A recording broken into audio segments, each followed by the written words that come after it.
Russell back with Gwinnett Lawns in, oh, that's beautiful. Atlanta, Georgia.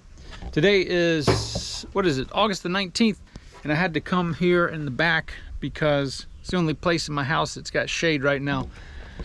Look at that breeze. It's so nice out here. Oh, this is what people think of when you say Atlanta. It's probably about 88 degrees. The humidity's not too bad, and there's been a light breeze all day, which I really appreciate. All right, so here's the question. I have two questions for you guys, but I'm gonna tell you a quick story first. I had a customer, notice said had, that I've been doing their yard for several years. So at the beginning of the season, which for us is the first week in March, I send out everybody a schedule. Well, I actually do that in the middle of February, but anyway, I send out a schedule letting everybody know what their service day and frequency are going to be, and it's basically pretty much what it was the year before. But that just gives people a chance to update their card on file and stuff like that. So I sent out everything to everybody, and one of my customers who I've had for several years, who actually, they are in my neighborhood, sent me back a really nice email. It was several paragraphs, but basically they fired us. And I said it was nice because the reason that they fired us was because he said that the neighbor kid across the street was wanting to start a lawn care company, and they were going to let him do the yard for this year. I think the guy was 12. Now that's when I started. So, you know, does it irritate me? Sound like a squirrel's in there. Maybe a little bit. It's a little perturbing. But anyway, so that's what it is. So no problem. But I told the guy that works with me, I said, hey, I said, in the middle of summer, he's going to be calling us back. Well, I got that call. And it wasn't because of what I thought. Usually it's the heat that drives people out of this business. Yeah. It was actually Yellow Jackets. Did y'all hear that? I think there's a like a little chipmunk or something that lives in the gutter. Anyway, back on topic. So he basically asked if I could get him back on the schedule, if I had room. So my policy is to not take customers back after we've been fired. So that's my first question for you guys, is if a customer fires you, there could be a zillion different reasons, but if a customer fires you, will you take them back? And if you will, or you won't, but if you will, let me know down in the comments, like what situations you would do that. It's never worked out for me taking customers back. They have fired us for a variety of reasons. It could be money, it could be, now moving, that doesn't count because they're gone, but I've had customers fire us because they wanted to do the yard, they thought they could do it better or cheaper. They can actually do it cheaper, and then found out they couldn't. Just a whole variety of reasons. None of them has ever been because you're doing a bad job. It's just for other reasons. Sometimes they're just wanting to save money, they want their kid to do it, whatever. So that's the first question. Now let me tell you what I did, and then I want to ask you what you would have done in my situation.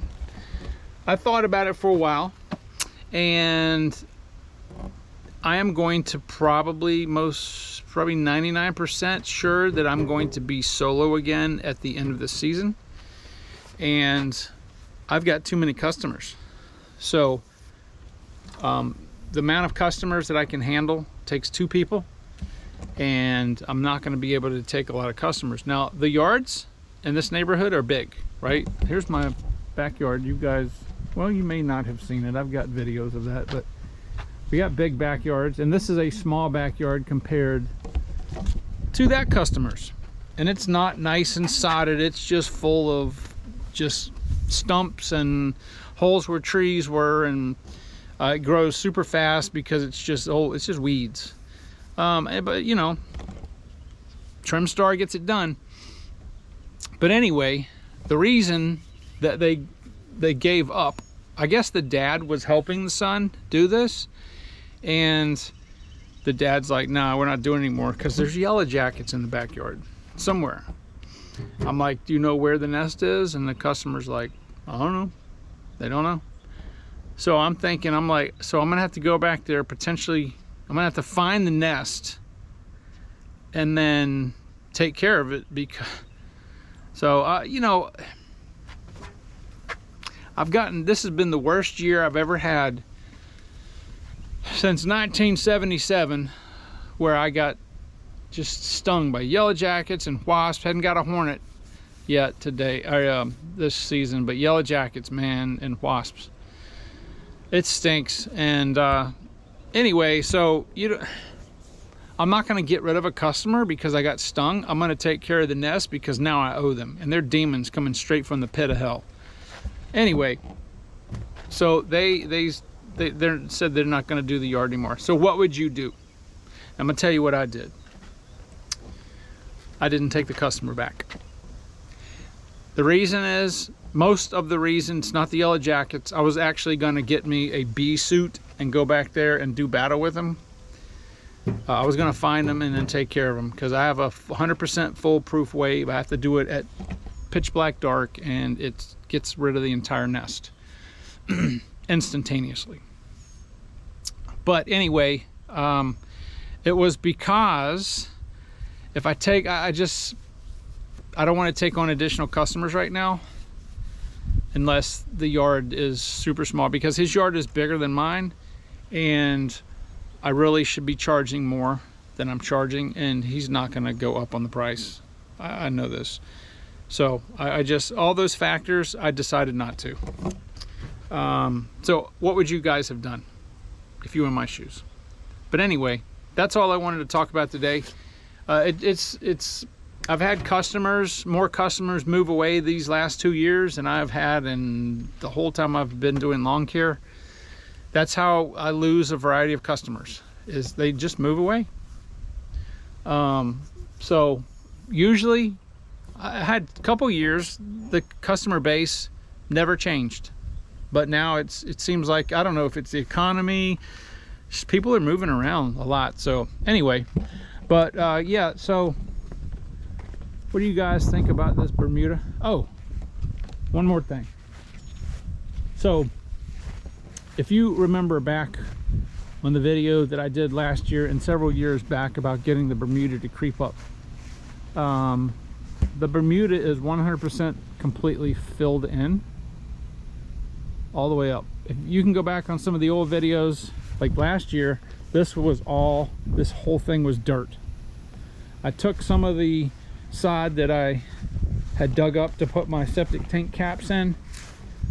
I transplanted it over there, and I did a couple plugs, and I just watered it twice a day for like 3-4 months straight, and it's all filled in. So pretty much from here halfway down and then over, this was all dirt the whole time. I've been here for 19 years. So now that's all it takes. Bermuda just wants water and sunlight. So, but anyway, the bad boy did these quasi stripes. These aren't really stripes. Those of you in the northern part of the country that cut cool season grasses, I know you laugh because we talk about stripes all the time on Bermuda, and Bermuda, it just doesn't stripe. It's not like fescue and bluegrass and all that other good stuff, but yeah, that's what we're working with. So anyway, I'm going to relax and eat. Look at that sky. It's amazing. And the whole week is supposed to be like that, so I'm very excited. But we're not done with the heat, not even close. This is normally the hottest month that we have in Atlanta, and September is not much cooler. So we've got at least a month and a half more before it actually starts getting cool, and I'm just enjoying the heat while we got it. And thank you very much for watching the video, and I will talk to you guys on the next one.